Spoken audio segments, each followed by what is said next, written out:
Berani nonton? Atau takut gelap? Karena di Gelap Bandung, apa yang kamu takutkan akan kita ungkap bersama-sama. Bersama saya Jessie Jasmine yang akan menemani kalian di malam yang sunyi. Di tengah ramainya kota Bandung, terdapat sebuah taman yang menyimpan cerita penuh misteri dan cerita-cerita mistis, yaitu Taman Maluku. Sebuah ruang hijau yang indah di siang hari, namun berubah menjadi penuh teka-teki saat malam tiba. Dan konon katanya, di sana berdiri sebuah patung pastor yang lebih dari sekedar patung biasa. Dulu, pada awalnya patung ini didirikan untuk mengenang seorang pastor bernama Hendrikus Christian Verbraek. Dan beliau merupakan seorang misionaris Belanda yang mengabdikan hidupnya di Indonesia pada abad ke-20. Dan melansir dari detik.com dan juga Tirto ID, Verbraek ini merupakan pria berkebangsaan Belanda yang lahir pada 27 Maret 1835. Dan awalnya, Verbraek ini mengawali karirnya sebagai tentara, lalu beralih profesi menjadi seorang pastor. Dan ia ditugaskan ke Padang pada 3 Oktober 1872. Dan lalu pada 29 Juni 1874, ia dikirimkan ke Aceh dan menjalankan pengabdian hingga tahun 1907. Namun, tak hanya memberikan hiburan dan siraman rohani, Verbraek juga dikenal sebagai seorang yang sangat pengertian kepada anak-anak di panti asuhan. Dan ternyata ia mencarikan orang tua angkat bagi anak-anak yang tak terurus itu. Kepedulian Pastor Verbraek sendiri membuatnya dicintai oleh semua orang. Dan saking disayangnya, Verbraek mendapatkan penyambutan khusus bila berkunjung ke suatu tempat.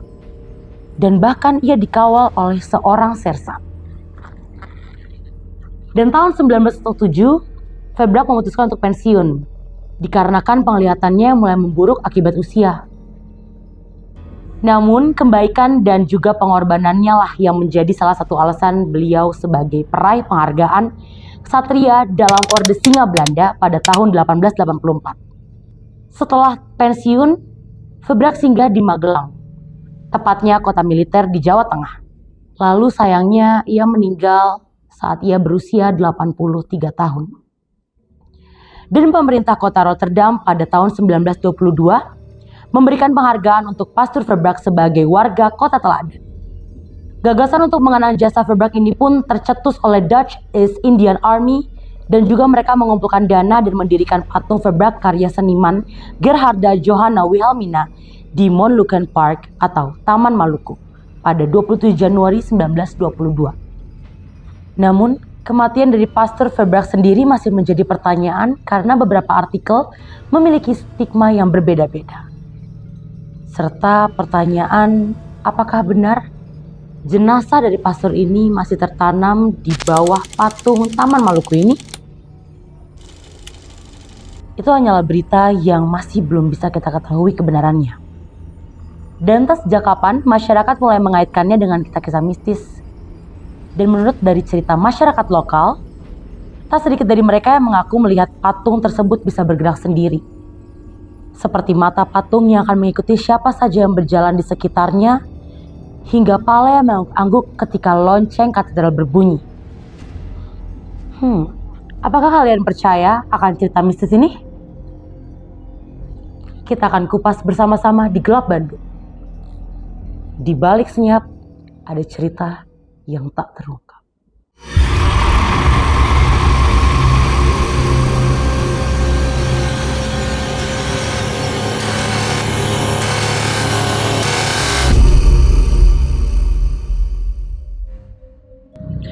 Dan untuk melihat kebenaran dari rumor-rumor serta cerita-cerita mistis yang ada di taman, khususnya di patung tersebut, langsung saja kita pergi ke TKP untuk melihat kebenarannya.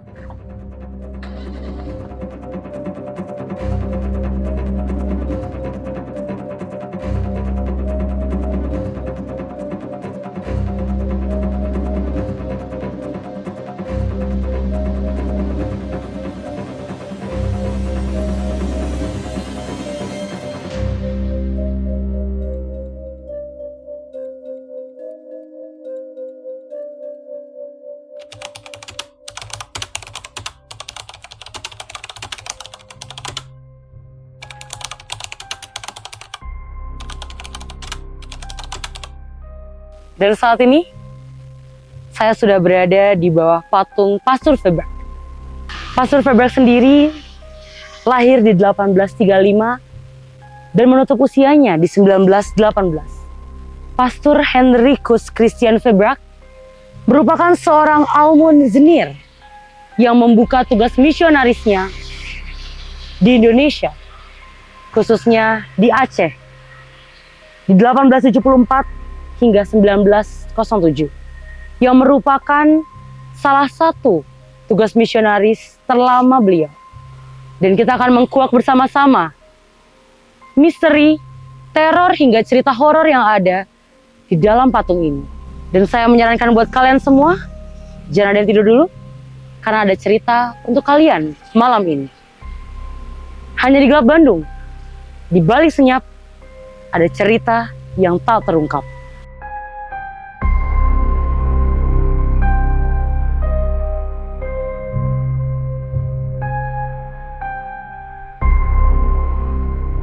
Baik, selamat malam.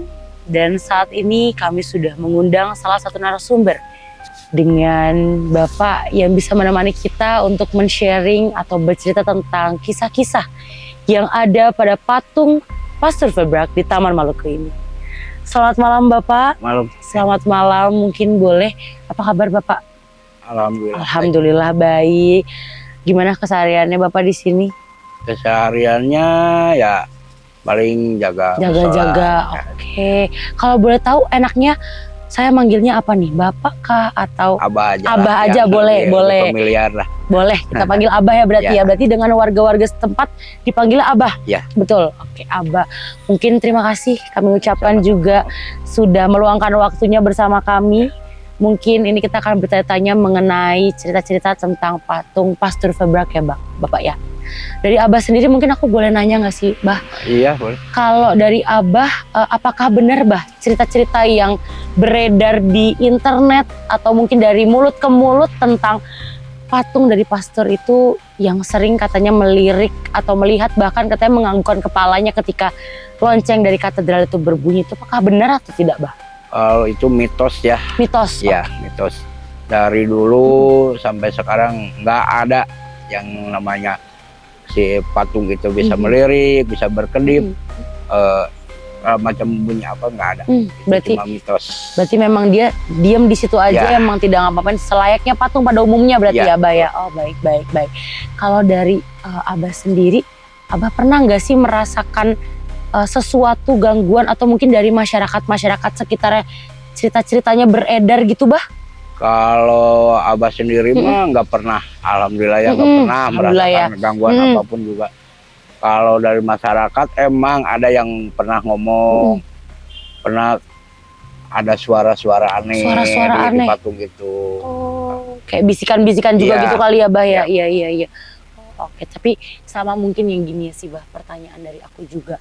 Apakah benar kalau misalnya di bawahnya itu katanya kan cerita-ceritanya ada jenazah atau mayat yang terkubur dari patung itu, dari pastor itu di bawah patung itu. Bener apa enggak sih, Bah, sebenarnya? Enggak ada. Memang enggak ada juga ya?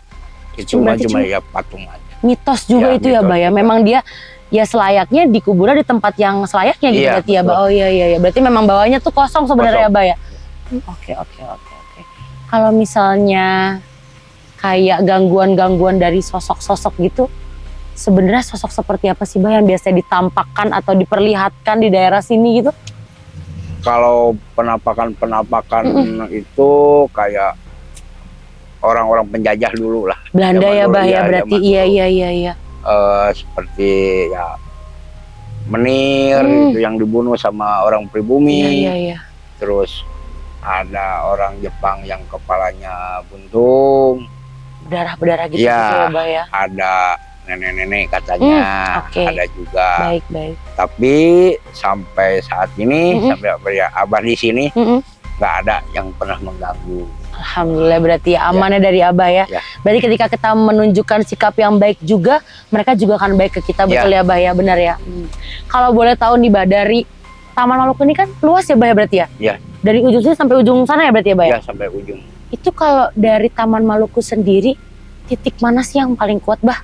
Yang ceritanya mungkin paling banyak terjadi di situ, atau mungkin kayak kejadian-kejadian, cerita-cerita tuh di mana sih Bah biasanya titiknya? Titiknya yang pertama sih di dekat kolam ya. Oh memang ada kolam di sini Bah? Ada di ujung sana. Baik. Yang satu itu, yang keduanya di gorong-gorong saluran. Masih di seberang itu, seberang kolam. Di ujung? Itu ada. Oh memang titiknya kuat-kuat. Gangguan-gangguan seperti apa sih Bah biasanya? Itu gangguannya dari ya nenek-nenek. Terus muncul ular. Siluman-siluman juga gitu ya, mungkin ya Bah ya? Tapi nggak mengganggu, cuma menampakkan diri aja, tapi nggak mengganggu. Ya kalau cuma iseng kali ya Bah sebutannya ya. Oh jadi memang titik kuatnya di situ ya, mungkin di gorong-gorong dan juga kolamnya ya Bah. Tapi memang ini juga katanya dulu kolam ya daerah sini juga ya Bah? Iya. Seluas apa sih Bah kalau boleh tahu juga? Lumayan luas juga ya, dari ujung situ sampai ujung sana kolam. Oke. Jadi selayaknya sekarang udah jadi taman ya jadinya ya Bah. 24 jam juga ya ini tamannya ya, katanya. Oh berarti emang dari sosok-sosoknya seperti ular, seperti nenek-nenek penjajah gitu-gitu ya Bah ya. Oke. Kalau misalnya cerita-cerita dari teman-teman atau mungkin kenalan-kenalan Abah sendiri, ada nggak sih Bah tentang daerah-daerah sini gitu, Taman Maluku, atau mungkin khususnya dari patung itu sendiri, ada nggak sih Bah? Kalau dari patung itu mah emang nggak ada ya, cuman mitos. Cuman kalau di daerah sini, lingkungan sini yang di bawah, pernah ada pengunjung pernah diganggu sama makhluk astral di sini. Ganggunya seperti apa sih kalau boleh tahu Bah? Dulu didorong, dia lagi ngajak main anaknya, cuman si anaknya nggak jatuh, cuman ibunya yang jatuh. Tapi selamat, masih aman kan Bah ya? Masih aman itu. Berarti emang dia diganggu secara tidak sadar juga ya, diganggu seperti itu ya? Iya. Oke, mungkin kejadian-kejadian seperti itu juga yang mungkin yang tersebar di sini. Sebenarnya kalau patungnya sendiri sebenarnya aman-aman aja ya Bah ya? Aman-aman aja, cuman ya mungkin karena daerah sininya mungkin karena gelap juga ya Bah? Iya. Baik. Nah mungkin seperti ini yang kita juga sudah lihat Bah dari daerah Taman Maluku sendiri, yang kalau mungkin JJ sendiri lihat tamannya juga luas dan mungkin kalau siang hari cukup ramai sepertinya ya Bah ya? Iya, ramai banget. Ramai banget ya, tapi kalau dari Abah sendiri sebagai seorang penjaga yang ada di Taman Maluku ini, ada nggak sih Bah pesan-pesan penting buat para pengunjung yang ada di sini untuk mungkin kedepannya seperti apa, untuk mereka menjaga atau seperti apa gitu, pesan-pesannya boleh Bah? Ya, pesan-pesan dari Abah ya buat para pengunjung Taman Maluku ya, tolonglah dijaga tempat fasilitas inilah, terutama ya buat tong sampahnya jangan sampai dirusak. Betul. Lampu-lampu jangan sampai dicoret-coret. Tapi yang paling utama buat Abah ya, musola sama toilet lah. Betul, harus ya Bah. Harus dijaga. Tempat ibadah harus di mana-mana ya Bah ya, benar ya. Berarti emang harus tetap menjaga dan melestarikan, karena kan sayang juga ya Bah, ketika Abah sudah merawatnya, sudah menjaganya, tapi dirusak sama orang lain juga kan gak enak ya Bah ya. Betul, memang harus dirawat dan dijaga juga, karena ketika kita juga bersikap baik kepada sekitar kita, mereka juga akan bersikap baik sama kita, benar ya Bah ya? Betul. Oke, baik, mungkin tadi juga menutup pertanyaan kepada rasa penasaran dari JJ sendiri. Terima kasih Abah sudah mau diwawancarai sama kami, sudah memberikan waktunya Bah. Sehat terus ya Abah ya. Amin. Semoga selalu sehat dan juga semangat terus dalam menjalani hari-harinya ya Bah ya. Terima kasih Abah untuk waktunya. Dan apakah seluruh jawaban dari Abah sudah menjawab pertanyaan kalian? Atau itu hanya imajinasi dan aktivitas supranatural? Kami serahkan kembali kepada Anda. Jangan lupa untuk terus pantengin sosial media dari Ikom Channel, Instagram, YouTube, TikTok, dan X. Kalau begitu, saya Jesse Jasmine pamit undur diri dan selamat malam. Hanya di Gelap Bandung, di balik senyap, ada cerita yang tak terungkap.